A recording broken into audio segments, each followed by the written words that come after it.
I I had my hopes up that Gina would survive. Doesn't look to be the case. Everything kind of all laid out with Andy. Like, we knew that Andy wasn't gonna play nice with her. He was gonna go for the kill after all this setup, and especially because he's not. I don't think he's really mentally sane. I think we've seen he's kind of crazy, and then you take that slab of metal out of his head, and he's way crazier. But now he's like set up and explaining like the whole thing about the unluck and how it will kind of like adapt to things that will work. And obviously, like, it's like, oh, a meteor wouldn't be able to hit if it came in, it came in and flew and hit your bubble, because it's really just you're messing with air. But light will still go through, as we saw with like the flashbang. That's why he did it earlier. And then that he's like, all right, cool. It will have to do with light. Light will be the reason that this unluck scene happens. And then the UFO ends up shooting like a giant ray beam and just like blasting into them, blasting through them, and you just see like this huge like scorch mark of the land just pulverized over. And the first sign of it was obviously when Izumo was like on the water that Gina had made solid, and it just kind of like fell apart and went right into the water, and then she goes back to shore because her power isn't going to be able to control it anymore. It's it seems to be over, and even like her ability to like kind of like stop herself from aging starts to really kind of wear off too. And Andy's been nice about it, as we saw like in that kind of like first picture, this kind of end of the chapter, where he spelled happy birthday to her in blood. She seemed very just very pleased by it. It was very nice for her heart just to have that guy there, even if he was somebody they kept, incarcerated in not even a cell. He's pretty much in a glass box. He's just an item to them. He's just something to study. But she's like talking about like back at some point when they had really kind of just like started to know each other, and she was like upset because she knows that she's only alive because this organization, and they have to do what she says even if she doesn't want to kind of like keep herself alive. And Eddie's like, well, if I ever get out of here, then I'll just put you at the top of my hit list and put you out of your misery. And he wasn't kidding, but she took that as serious, and that, something like that, this idea in her head of somebody who would, care enough to help them stop suffering was really nice for her. Obviously, she's a little bit crazy, but not anymore. Well, she will be missed. She will absolutely be missed, and there's probably going to be a ton of more crazy characters along the way. But I don't know. I think early on in the series like this, those early characters can really kind of like make a permanent kind of spot. Like it's hard to like think of a series and not remember the early villains. You might be able to like, who are the bad guys in this one arc, like 300 chapters in, and obviously like the end, you're gonna know the end, but the beginning as well, just because those first impressions.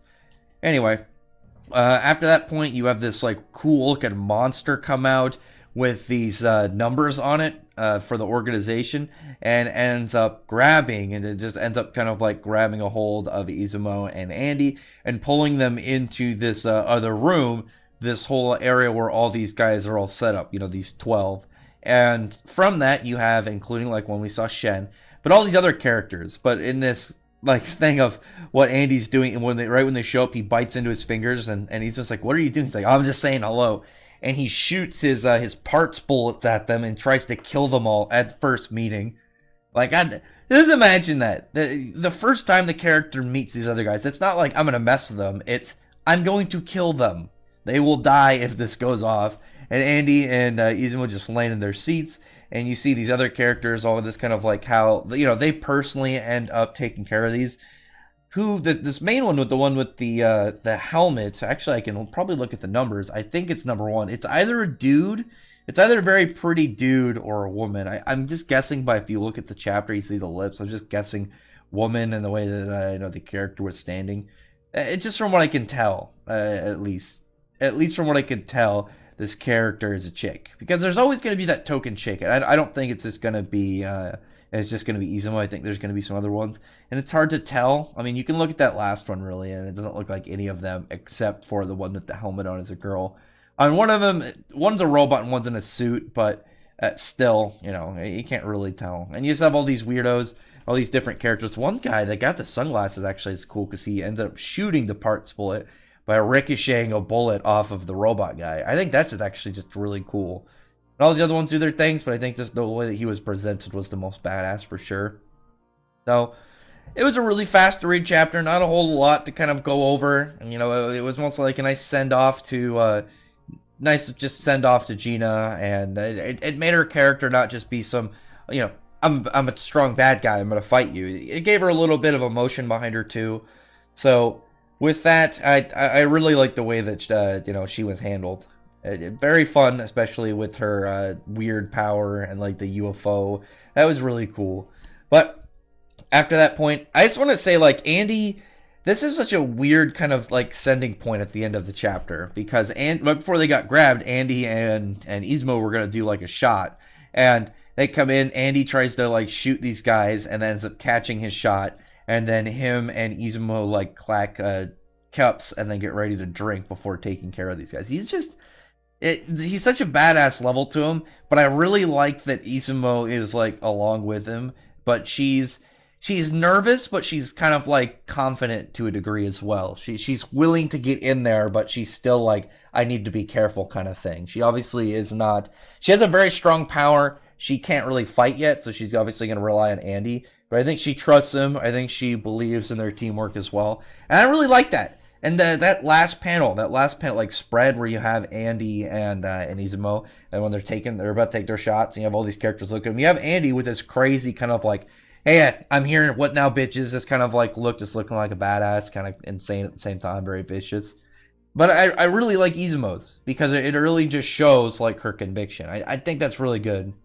I think that's really good, especially early on, because it shows that her character just seems to have that layer. You're gonna have a very a character with a lot of potential to be strong and competent, really able to hold themselves, but still like in a really weird environment that it's just the newness at the same time. Obviously, it's gonna freak her out a little bit. But other than that, comment below, tell me your thoughts are about this chapter and everything going on. I really like this whole introduction in the end and the way that it's send off, like they're ready for more. Good stuff. But anyway, yeah, thumbs up the video. I really appreciate you thumbs up the video, but friend the like button, subscribe button, and comment on or check out my other videos. But that, appreciate always subscribed, and I thank you all for listening. Bye.